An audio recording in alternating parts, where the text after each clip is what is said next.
Thanks for visiting the patient and the weather today. I'm meteorologist Al Peterlin.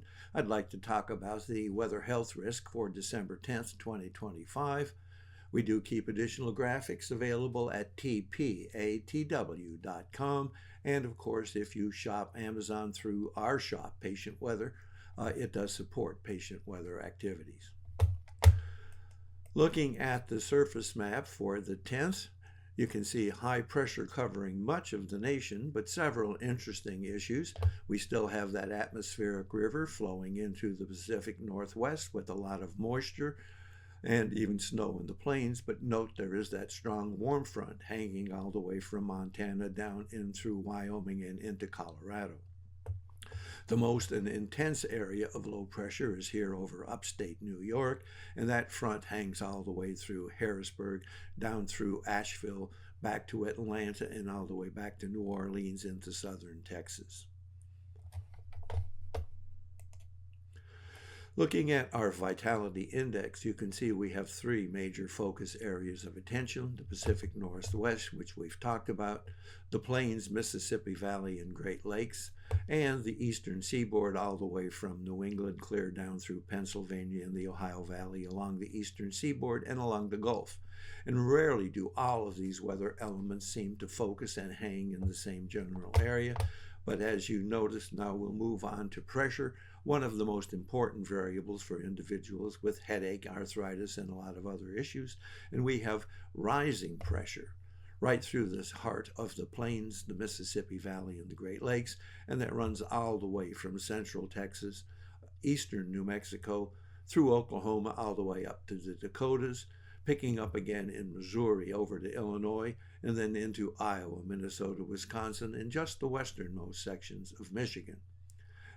And then we have falling pressure here again in the Pacific Northwest, across Washington State, northern Idaho, Montana, and that really intense area of falling pressure with that frontal system, which hangs all the way from central or southeastern Canada across New York, all the way down to northern Florida, but picking up all these eastern states, swinging a little bit back through Georgia into portions of Alabama, but covering all of New England and moving on into New Brunswick and Nova Scotia in southern Canada, picking up all of those main major cities of Canada from Windsor all the way up to Quebec.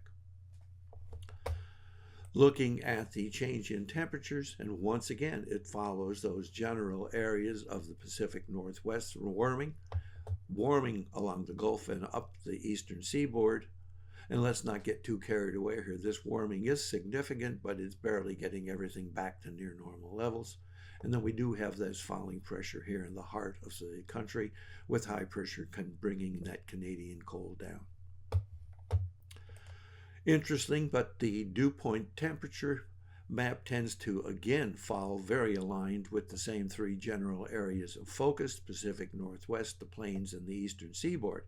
But note one new additional item here. Although it didn't show up in most of the other ones, we do have some rising dew point temperatures here in the four corners. And that area of focus again falls very nicely in line with the vapor pressure.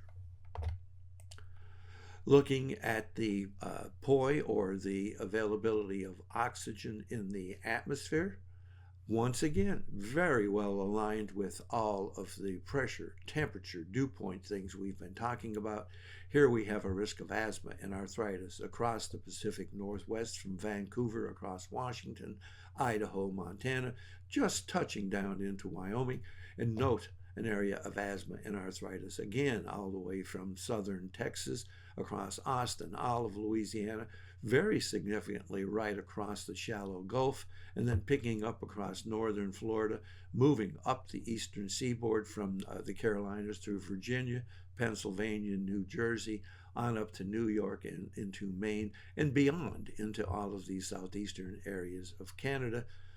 And note we have some risk of migraine, again following the exact same pattern with the rising pressure.